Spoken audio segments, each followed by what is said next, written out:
ഞാൻ രണ്ട് കൈയും കാലും ഇല്ലാതെ ജനിച്ചതുകൊണ്ടും അങ്ങനെ നടക്കുന്നതുകൊണ്ടും മറ്റുള്ള കുട്ടികൾക്ക് ഞാനൊരു ബുദ്ധിമുട്ടാവും, ഇടങ്ങേറാവും എന്ന് പറഞ്ഞിട്ട് എനിക്ക് അഡ്മിഷൻ തന്നില്ല.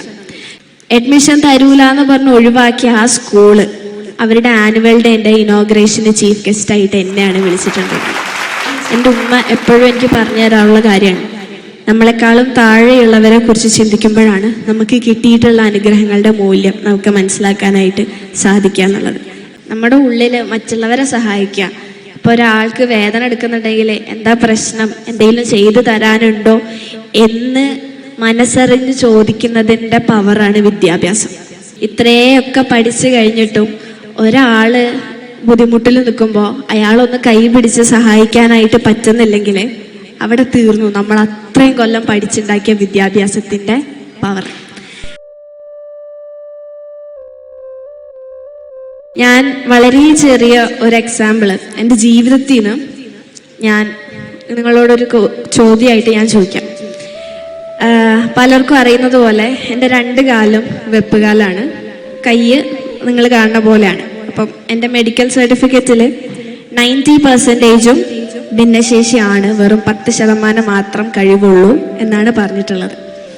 നിങ്ങളുടെ മുമ്പിൽ ഇപ്പോൾ ഒരു എന്താ പറയുക 12 ലക്ഷം രൂപ നിങ്ങളുടെ മുമ്പിൽ കൊണ്ടുവെക്കാന്ന് വിചാരിക്കാം.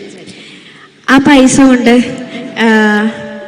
ഒരു ഭിന്നശേഷിക്കാരിയായിട്ടുള്ള എന്നോടിപ്പോൾ നിനക്ക് പുതിയ കാല് വാങ്ങണോ അതോ കാറ് വാങ്ങണോ എന്ന് വെച്ചിട്ടുണ്ടെങ്കിൽ എനിക്ക് പറയാൻ പറ്റുന്നത് എനിക്ക് കാല് വേണമെന്നാണ്.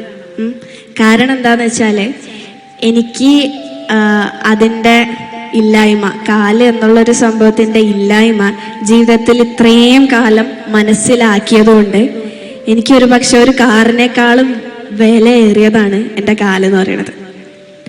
അപ്പം നമ്മുടെയൊക്കെ ജീവിതത്തിൽ നമ്മളിപ്പോൾ ആ കാക്ക ഈസി ആയിട്ട് നടന്നു പോകുന്നുണ്ട്, പക്ഷെ നമ്മൾ ഒരിക്കലും മനസ്സിലാക്കുന്നില്ല നമുക്ക് തന്നിട്ടുള്ള അനുഗ്രഹങ്ങളൊക്കെ നമ്മൾ ചോദിച്ചിട്ട് വാങ്ങിയതൊന്നല്ല. പഠിച്ചവനോട് എനിക്ക് കൈ വേണം, എനിക്ക് കാല് വേണം എന്ന് പറഞ്ഞിട്ട് നിങ്ങൾ ചോദിച്ചിട്ട് തന്നൊന്നല്ല കാല്, പക്ഷെ ഞാൻ ചോദിക്കാഞ്ഞത് കൊണ്ട് എനിക്ക് തരാതെന്തും അല്ല. ഇതൊക്കെയാണ് നമ്മുടെ ജീവിതത്തിൽ കിട്ടുന്ന അനുഗ്രഹങ്ങൾ എന്ന് പറയുന്ന കാര്യങ്ങൾ. അത് പലപ്പോഴും നമ്മുടെ ഈ ജീവിതത്തിൻ്റെ ആ ഒരു ഓട്ടത്തിൽ മറന്നുപോകും, സ്വാഭാവികമാണ്. കാരണം നമ്മൾ സങ്കടം വരുമ്പോഴോ പ്രയാസത്തിലിരിക്കുമ്പോഴോ ഓർക്കുന്നത് പിന്നെ സങ്കടമുള്ള കാര്യങ്ങളായിരിക്കും, അല്ലാതെ പോസിറ്റീവായിട്ടുള്ള സാധനങ്ങൾ ഓർക്കാനായിട്ട് പലപ്പോഴും നമുക്ക് പറ്റാറില്ല. അത് നമ്മളുടെ ആരുടെ കുഴപ്പമില്ല, നമ്മുടെ മാനസികാവസ്ഥ അങ്ങനെ ആയതുകൊണ്ടാണ്. പക്ഷെ എന്തൊക്കെയാണെങ്കിലും ഇപ്പോൾ ഉന്നത വിജയം നേടിയിട്ടുള്ള ഈ കുട്ടികളോടും അവരുടെ മാതാപിതാക്കളോടും എനിക്ക് പറയാനുള്ളതാണ്, എപ്പോഴും വിജയിക്കണം എന്ന് മാത്രമല്ല, നമ്മൾ ജീവിതത്തിൽ പലപ്പോഴും പരാജയപ്പെട്ടു പോകാം. പക്ഷേ എന്ത് പരാജയമാണെങ്കിലും, ഇപ്പോൾ കുട്ടികൾ എന്തെങ്കിലും പരീക്ഷയ്ക്ക് തോറ്റിട്ടുണ്ടെങ്കിലും പ്രിയപ്പെട്ട പാരൻസിനോട് പറയാനുള്ളത്, ഒരു പരീക്ഷൻ്റെ മാർക്കോ അല്ലെങ്കിൽ ഒരു തോൽവിയോ അല്ല ആ കുട്ടീനെ ഡിഫൈൻ ചെയ്യുന്നത്. ആ കുട്ടീൻ്റെ ഇനിയുള്ളൊരു കാലം, ഇനിയുള്ള ജീവിതം മുഴുവൻ തീരുമാനിക്കുന്നത് ഈ മാർക്ക് മാത്രമല്ല. എത്ര മാർക്ക് ഉണ്ടെങ്കിലും നമ്മുടെ ഉള്ളൊക്കെ മര്യാദക്ക് നല്ല സ്വഭാവം ഉണ്ടെങ്കിൽ നമ്മൾ ഏത് ഉന്നതിയിലും എത്തും. പക്ഷേ നമുക്ക് നല്ല ആളുകളോട് അടുത്ത് പെരുമാറാനുള്ള ഒരു സ്വഭാവം നമുക്കില്ലെങ്കിൽ അത് പിന്നെ നമ്മുടെ ജീവിതം തന്നെ അർത്ഥമില്ലാത്തൊരു കാര്യമായിട്ട് മാറും. ഇന്നിപ്പോൾ നമ്മുടെ നാടിന് വേണ്ടി ഒരുമിച്ച് നിന്ന് കുട്ടികളുടെ ഉന്നമനത്തിന് വേണ്ടിയിട്ട് ഒരുപാട് കാര്യങ്ങൾ ചെയ്യാൻ കുറച്ച് നല്ല മനസ്സുള്ള ആളുകൾ ഇന്ന് ഈ ഭൂമിയിലുള്ളത് കൊണ്ടാണ് ഇന്നും നമുക്കൊക്കെ ഉഷാറായിട്ട് മുന്നോട്ട് പോകാൻ പറ്റുന്നത്. ശരിക്കും പറഞ്ഞിട്ടുണ്ടെങ്കിൽ എൻ്റെ മുമ്പിലിരിക്കാൻ നിങ്ങൾ ഓരോരുത്തരും ഭയങ്കര ലക്കിയാണ്. കാരണം ഒരു സ്കൂളിൽ അഡ്മിഷൻ കിട്ടണമെങ്കിൽ അല്ലെങ്കിൽ ഒരു കോളേജിൽ അഡ്മിഷൻ കിട്ടണമെങ്കിൽ ഫീസ് ഒരു വലിയ കടമ്പയാണ്, അത് ശരിയാണ്. പക്ഷെ അല്ലാതെ ഫീസും മാർക്കും അല്ലാതെ ഫിസിക്കലി നിങ്ങൾ എങ്ങനെയാണോ അതിൻ്റെ ഒരു പേരിൽ ചിലപ്പോൾ നിങ്ങളെ ഒരിക്കലും മാറ്റി നിർത്തിയിട്ടുണ്ടാവില്ല. പക്ഷെ ഇന്നിപ്പോൾ എല്ലാവരും ഐഡൻറ്റിഫൈ ചെയ്യുന്ന നൂർ ജലീല എന്ന് പറയുന്ന ചിരിച്ചുകൊണ്ടിരിക്കുന്ന ഈ ഞാൻ ഒരുപാട് അനുഭവിച്ചിട്ട് തന്നെയാണ് ഇന്ന് ഇവിടെ ചിരിച്ചുകൊണ്ട് നിൽക്കാനായിട്ട് പറ്റുന്ന ഒരവസ്ഥയിൽ എത്തിയിട്ടുള്ളത്. അതിന് ഏറ്റവും എനിക്ക് ധൈര്യം തന്നിട്ടുള്ളത് എൻ്റെ പാരൻസ് തന്നെയാണ്. എപ്പോഴും എൻ്റെ കൂടെ വരാറുള്ളത് ആളാണ്. ഞാൻ അങ്ങനെ പൊക്കിയടിക്കൊന്നുമല്ല, പക്ഷെ എന്തൊക്കെയാണെങ്കിലും, എന്തൊക്കെ കച്ചറുണ്ടാക്കിയിട്ടുണ്ടെങ്കിലും, എന്തൊക്കെ ചൂടായിട്ടുണ്ടെങ്കിലും, ഒച്ചിട്ടിട്ടുണ്ടെങ്കിലും നമ്മുടെ ഉള്ളിൻ്റെ ഉള്ളിൽ ചില ആൾക്കാർ കയറിയിരിക്കുന്ന സ്ഥലങ്ങളുണ്ടാവും അല്ലേ? അത് വേറെ ഒരാൾക്കും എടുക്കാൻ പറ്റില്ല. അങ്ങനത്തെ എനിക്ക് ഏറ്റവും പ്രിയപ്പെട്ട രണ്ടാൾക്കാരാണ് എൻ്റെ ഉമ്മയപ്പയും. വേദിയിൽ എൻ്റെ മുമ്പിൽ ഇരിക്കുന്നുണ്ട്, എല്ലാ പരിപാടിക്കും വരാറുണ്ട്. എൻ്റെ പാരൻസിൻ്റെ അവസ്ഥ ഞാൻ ചിലപ്പോൾ ആലോചിച്ച് നോക്കാറുണ്ട്. ചിലപ്പോൾ നമ്മുടെ പ്രായമാണ്, ഇങ്ങനെ ഒന്ന് പറഞ്ഞ് രണ്ടാമത്തേന് തിരിച്ചങ്ങോട്ട് പറഞ്ഞ് കച്ചറ ഉണ്ടാക്കുന്ന ടീംസാണ് നമ്മളൊക്കെ. അപ്പം ഞാനിങ്ങനെ ആലോചിക്കാറുണ്ട് ചിലപ്പോൾ ഒറ്റക്കൊക്കെ ഇരിക്കുമ്പോൾ. എന്നെ ജനിച്ച സമയത്ത് ചിലപ്പോൾ നിങ്ങളൊക്കെ കേട്ട ഡയലോഗ് ആയിരിക്കും ഇത്, പക്ഷെ എന്നാലും പ്രശ്നമില്ല. ഒന്ന് ആ സിനാരിയോ ഒന്ന് ആലോചിച്ച് വെക്കാം.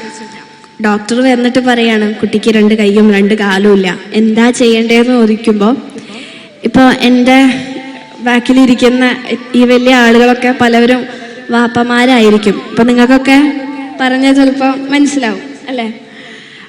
ഇങ്ങനെ കുട്ടീനെ കാത്തു നിൽക്കുമ്പോൾ ഇങ്ങനെ പ്രയാസമുള്ള ഒരു കുട്ടിയാണ് എന്ന് പറയുമ്പോൾ എന്തായിരിക്കും ആ മാനസികാവസ്ഥ അല്ലേ? നമ്മളെ ലൈഫ്, ആ കുട്ടീൻ്റെ ലൈഫ് ഇനി ജീവിക്കോ അല്ലെങ്കിൽ മരണമാണോ അതോ ഇനി കൊല്ലുമോ എന്താണെന്നറിയില്ല. അങ്ങനത്തെ ഒരവസ്ഥയാണ്.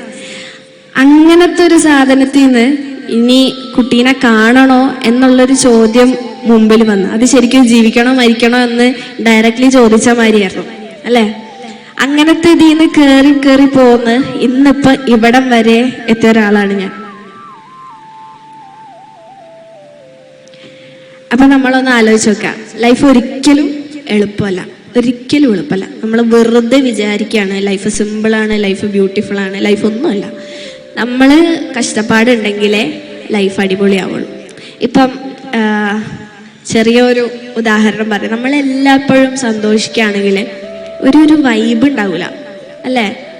ഇപ്പം എന്താ പറയുക, നമുക്കൊക്കെ എല്ലാത്തിനും നല്ല അടിപൊളി ഫുള്ള് മാർക്ക്, ഇങ്ങനെ ടോപ്പ് മാർക്കുകൾ മാത്രമായിട്ട് പോകുമ്പോൾ ഇടയിൽ ഏതെങ്കിലും ഒരു സബ്ജക്റ്റിന് മാർക്ക് കുറയുമ്പോൾ നമുക്ക് എന്താ അതെന്ന് നമ്മൾ ആലോചിക്കും.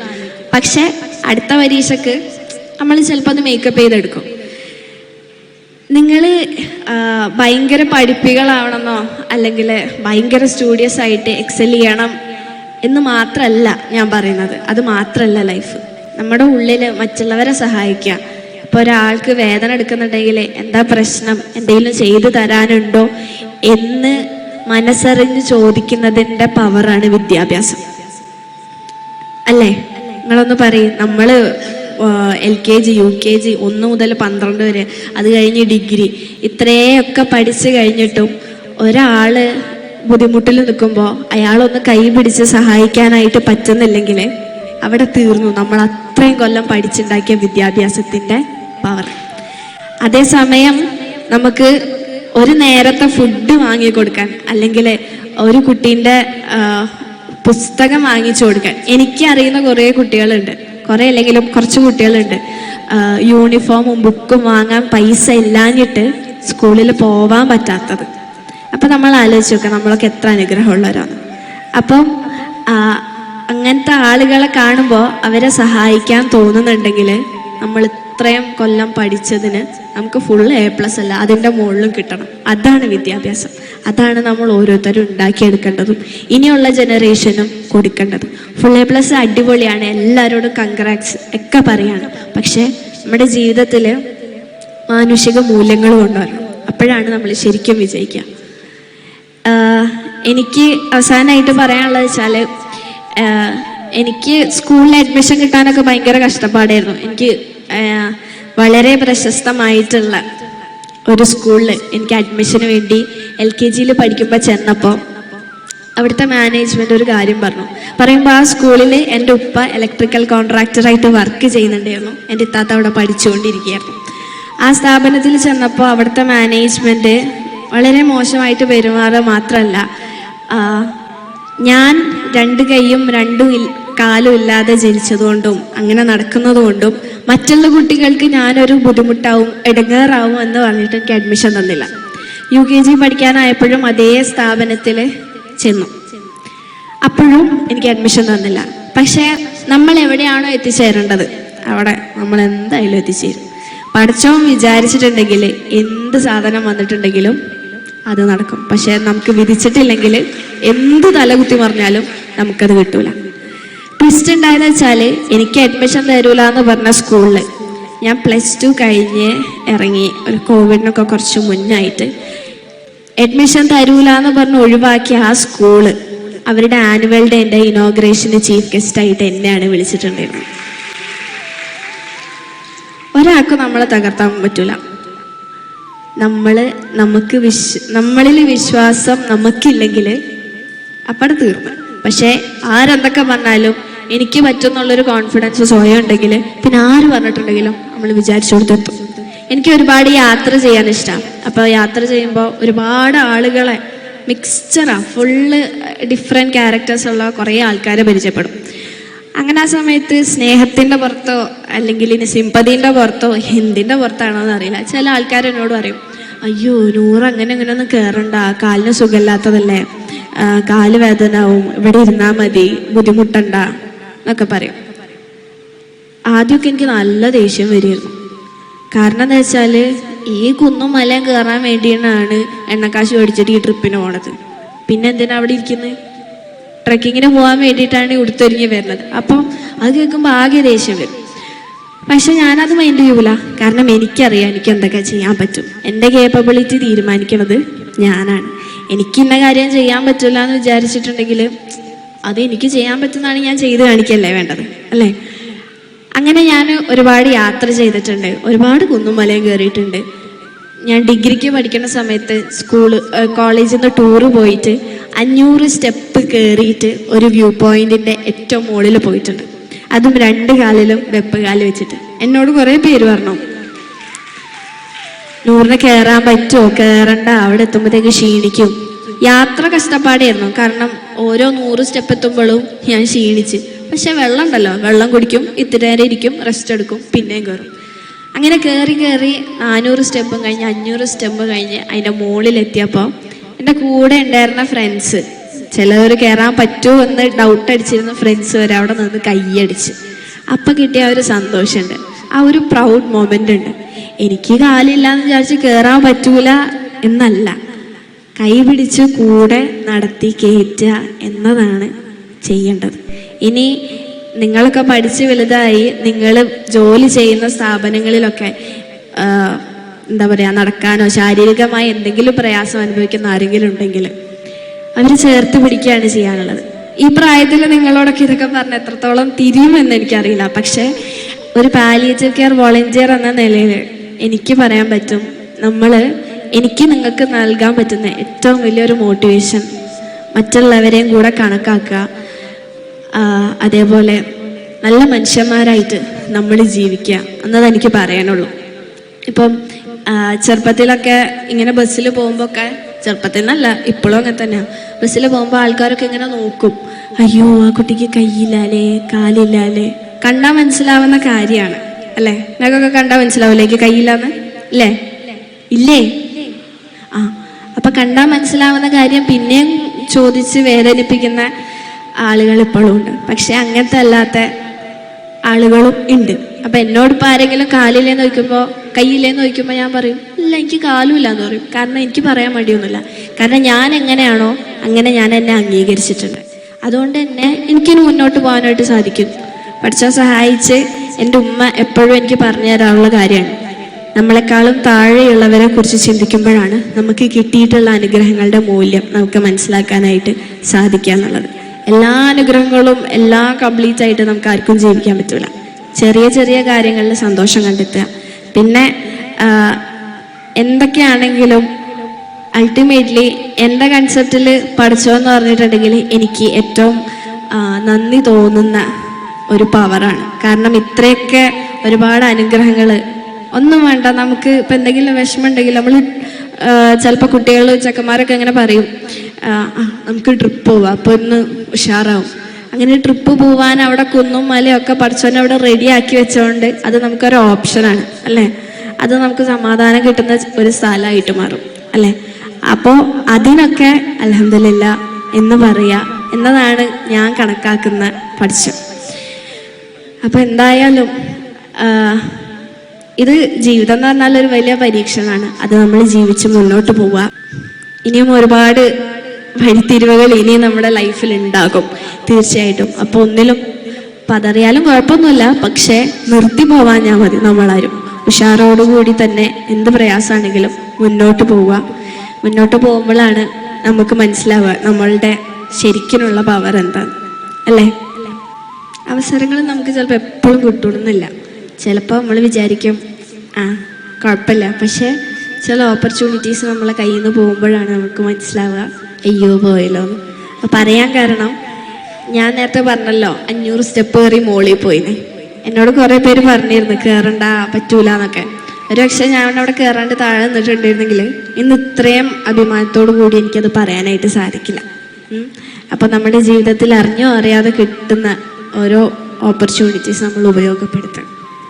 അതായത് ഫോർ എക്സാമ്പിൾ നിങ്ങളിപ്പോൾ പറഞ്ഞു പാരൻസ് നന്നായിട്ട് സപ്പോർട്ട് ചെയ്യുന്നുണ്ടെന്ന്. ഏതെങ്കിലും ഒരു സന്ദർഭത്തിൽ അതില്ലാണ്ട് പോയിട്ടോ? ഞാൻ ഉദ്ദേശിച്ച അങ്ങനെ ആ തരത്തിലുള്ള ഡീമോട്ടിവേഷൻ ഇല്ല, അങ്ങനെയല്ല. ഇല്ല, എൻ്റെ എല്ലാത്തിനും എപ്പോഴും കൂടെ. അല്ല, പാരൻസിന്റെ മാത്രല്ല, വേറെ എവിടുന്നേലും അങ്ങനെ ചോദിക്കാനാണെങ്കിൽ ഇഷ്ടം പോലെ ഉണ്ട്. അതില് ഏറ്റവും മനസ്സിൽ തട്ടിയ ഒരു എക്സ്പീരിയൻസ് ഷെയർ ചെയ്യോ?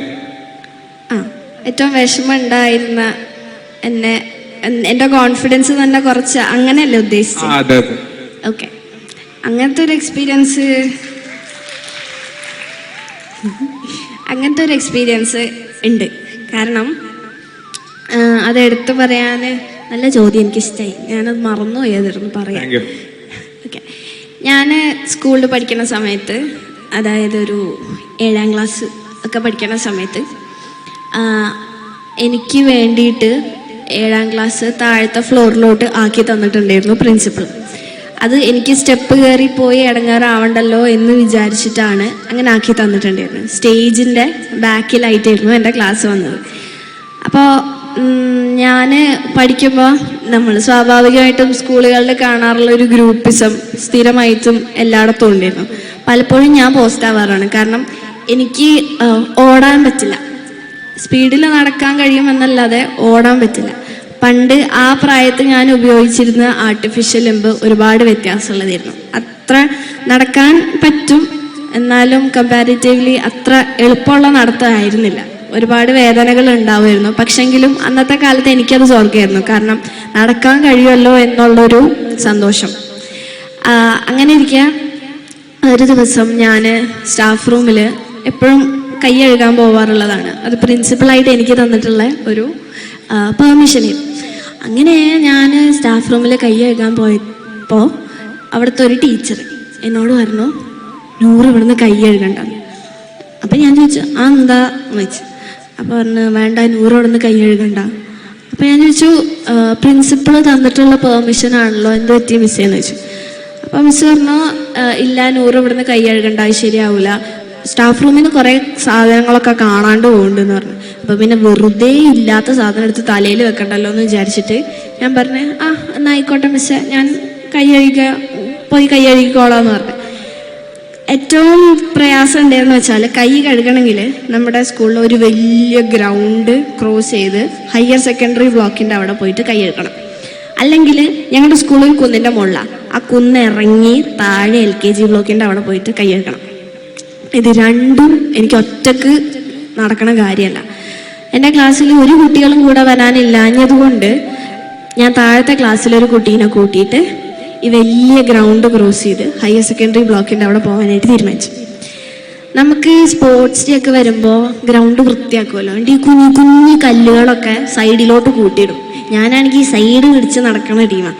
അപ്പോൾ നടക്കണതിൻ്റെ ഇടയിൽ അല്ല അങ്ങോട്ട് പോയി കൈയൊക്കെ കഴുകി തിരിച്ചു വരികയായിരുന്നു. തിരിച്ചു വന്നപ്പോൾ നടക്കണതിൻ്റെ ഇടയിൽ ചരലിൽ കുഞ്ഞിക്കല്ലിലൊക്കെ ചവിട്ടിയിട്ട് ഞാൻ വീണുപോയി. പോയിട്ട് എൻ്റെ ഈ കൈൻ്റെ ഇവിടെ ഫുള്ള് മുറിഞ്ഞ് ഫുള്ള് ചോര, ആകെ സീനായി. അപ്പോൾ എനിക്ക് ഭയങ്കര വിഷമമായി.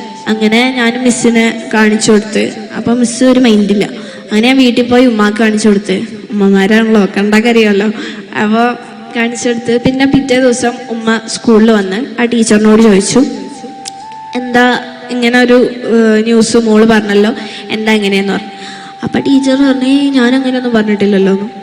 അന്നത്തെ പ്രായത്തെ എൻ്റെ നിസ്സഹായത ഒന്ന് നോക്കുമ്പോൾ എനിക്ക് കാണിച്ചു കൊടുക്കാൻ തെളിവുകളൊന്നുമില്ല. മിസ്സ് പറഞ്ഞ വാക്കുകൾ എൻ്റെ ചെവിയിലുണ്ട് എന്നല്ലാതെ എനിക്ക് പറഞ്ഞു നിൽക്കാനായിട്ട് യാതൊരുവിധ സാധനങ്ങളും കയ്യിലില്ല. അങ്ങനെ പിന്നെ സാരല്ലേ പോട്ടെ, എന്തെങ്കിലുമൊക്കെ ആവട്ടെ എന്ന് വിചാരിച്ച് ഞാൻ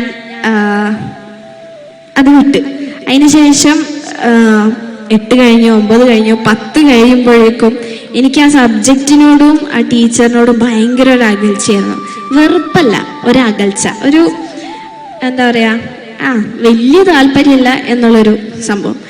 അത് ഉണ്ടാവാനുള്ള കാരണം ഞാൻ നേരത്തെ പറഞ്ഞു തന്നെ. അതിനുശേഷം 10 കഴിഞ്ഞു. ഞാൻ +1 +2 അതേ സ്കൂളിൽ തന്നെയായിരുന്നു പഠിച്ചത്. +1 +2 കഴിഞ്ഞ് ഞാൻ ആ സ്കൂളിൽ നിന്ന് ഇറങ്ങാൻ നേരത്ത് എനിക്ക് വെറുതെ ഇങ്ങനെ തോന്നി, ആ ടീച്ചർ അങ്ങനെ ചെയ്തത് ആ സമയത്ത് എനിക്ക് ഭയങ്കര വിഷമായി. എന്നെ എന്താ പറയുക, എന്തിനാ ഇപ്പം ഞാൻ ഇങ്ങനെ ഈ സ്കൂളിൽ പഠിക്കണത് എന്ന് വരെ എനിക്ക് തോന്നിപ്പോയി. അത്രക്കും ഒരു അവഗണനയാണ് ഞാൻ അന്ന് എക്സ്പീരിയൻസ് ചെയ്തത്. എനിക്ക് ചെറുപ്പം മുതലുള്ള ഒരു ആഗ്രഹമായിരുന്നു ടീച്ചർ ആവണമെന്ന്. അങ്ങനെ +2 കഴിഞ്ഞപ്പോൾ ഞാൻ തീരുമാനിച്ചു, ഇൻഷാ അല്ലാഹ് എപ്പോഴെങ്കിലും ഭാവിയിൽ ഞാനൊരു ടീച്ചർ ആവുകയാണെങ്കിൽ എൻ്റെ ക്ലാസ്സിൽ എന്നെപ്പോലെയോ എന്നെക്കാളേറെയോ കഷ്ടപ്പെടുന്ന ഏതെങ്കിലും ഒരു കുട്ടി വരികയാണെങ്കിൽ ഒരിക്കലും ഈ ടീച്ചർ എന്നോട് പെരുമാറിയതുപോലെ ഞാനൊരു കുട്ടീനോട് പെരുമാറൂല എന്നുള്ളൊരു പാഠം എനിക്കതിൽ നിന്ന് പഠിക്കാൻ പറ്റിയിട്ടുണ്ട്. ഇതിലും വേഴ്സായിട്ടുള്ള സെൻസേഷണലായിട്ട്, അങ്ങനെ എന്താ പറയുക എനിക്കറിയില്ല, ഭയങ്കര ടച്ചിങ് ആയിട്ടുള്ള വേറൊരു മോശം എക്സ്പീരിയൻസും ഉണ്ടായിട്ടുണ്ട്. അത് ഞാൻ ഇവിടെ പറയുന്നില്ല, അത് ഈ ഒരു സാഹചര്യത്തിന് പറ്റിയ ഒരു ഇതല്ല. അപ്പം അത്രയും എന്നെ ഒഴിവാക്കിയ അല്ലെങ്കിൽ അവോയ്ഡ് ചെയ്ത, താഴ്ത്തി കിട്ടി കാണിച്ച വരെ എക്സ്പീരിയൻസ് എൻ്റെ ലൈഫിൽ ഉണ്ടായിട്ടുണ്ടായിരുന്നു. പക്ഷേ എന്തൊക്കെയാണെങ്കിലും അതിൽ നിന്ന് വളച്ചു കെട്ടി എന്തെങ്കിലും ഒരു പോസിറ്റീവ് സാധനം ഉണ്ടാകുമെന്നുള്ളൊരു വിശ്വാസം എനിക്കുള്ളത് കൊണ്ടാണ് ഇത്രയും കൊല്ലം ആയിട്ടും എനിക്ക് എൻ്റെ ഈ ഒരു വൈകല്യം അതൊരു പ്രശ്നമല്ല, ഇതെൻ്റെ ഒരു ഡിഫറെൻ്റ് എബിലിറ്റി ആണ് എന്ന് ഉറച്ച് വിശ്വസിച്ച് മുന്നോട്ട് പോകാൻ പറ്റുന്നത്. ഞാൻ എപ്പോഴും ആലോചിക്കും, ഇപ്പം ഞാൻ എല്ലാവരും പോലെ കയ്യും കാലും ഒക്കെ ഉള്ള സാധാരണ കുട്ടിയാണെങ്കിൽ എന്നെ ആരും മൈൻഡ് ചെയ്യാനാ? ആരും മൈൻഡ് ചെയ്യില്ല. എല്ലാവരും പോലെ ഞാനിങ്ങനെ ജീവിച്ച് മെച്ചപ്പെടുത്ത് പോകും. പക്ഷേ എനിക്ക് ഒരു ഡിഫറൻസ് വന്നപ്പോൾ അതിലെന്തൊക്കെയോ പോസിബിലിറ്റീസ് ഉണ്ടെന്ന് എനിക്ക് കാണിച്ചു തരാൻ എൻ്റെ പാരൻസ് ഉണ്ടായിരുന്നു. അത് ചേർത്ത് പിടിച്ച് ഞാൻ മുന്നോട്ട് പോയപ്പോൾ അതെനിക്കും മനസ്സിലായി. അപ്പം പക്ഷേ എന്നോട് പലർക്കും ഇങ്ങനെ അയ്യോ പാവം തോന്നാറുണ്ട്, സിമ്പതി തോന്നാറുണ്ട്. പക്ഷെ ഒരിക്കലും ഞാൻ ആഗ്രഹിക്കുന്ന സിമ്പതി അല്ല. പിന്നെ ഞാൻ ഇങ്ങനെയാണല്ലോ വിചാരിച്ച് മാറി നിൽക്കുകയും ചെയ്യാറില്ല. എനിക്കുള്ള ഒരുപാട് അവകാശങ്ങളുണ്ട്. അതൊക്കെ ഞാൻ തന്നില്ലെങ്കിൽ ഞാൻ ചോദിച്ചു വാങ്ങാറുണ്ട്. കാരണം നമ്മൾ ഓരോരുത്തരും മനുഷ്യന്മാരാണ്, എല്ലാവരും ഈ ഭൂമിൻ്റെ ആൾക്കാരാണ്. അതുകൊണ്ട് തന്നെ ഇപ്പം ട്രെയിനിലൊക്കെ പോകുമ്പോൾ നമുക്കായിട്ട് ഡിഫറെൻ്റ് ലേബിൾഡ് കോച്ച് ഉണ്ട്. പലർക്കും അറിയില്ല അങ്ങനത്തെ ഒരു കോച്ച് ഉള്ളതും. എല്ലാവരും ഓടി വന്ന് കയറും. ചിലപ്പോൾ നമുക്ക് പോലും മര്യാദയ്ക്ക് ഇരിക്കാൻ പറ്റൂല. അങ്ങനത്തെ ഒക്കെ സാഹചര്യങ്ങൾ വരുമ്പോൾ നമ്മുടെ അവകാശം അത് ഇമ്പോർട്ടൻ്റ് ആണ് എന്നുള്ളൊരു കാര്യം മനസ്സിലാക്കിക്കൊണ്ട് നിൽക്കാറൊക്കെ ഉണ്ട് ഞാൻ. അപ്പം ഒരിക്കലും ഞാനിങ്ങനെയാണെന്നുള്ളത് എനിക്കൊരു വിഷമമില്ല. ഇത് എൻ്റെ ഒരു അഭിമാനമായിട്ട് തന്നെ ഞാൻ എപ്പോഴും കാണുന്നുള്ളൂ. പിന്നെ ആൾക്കാർ ഡിമോട്ടിവേറ്റ് ചെയ്യാനുണ്ടാവും, ചിലപ്പോൾ തന്നെ എഫക്റ്റ് ചെയ്യും. ഞാൻ ചിലപ്പോൾ ഇന്ന് കഴിഞ്ഞ് കഴിഞ്ഞാൽ റെഡിയാവും, പിന്നെ ഞാൻ ജീവിക്കും. അതാണ് ജീവിതം.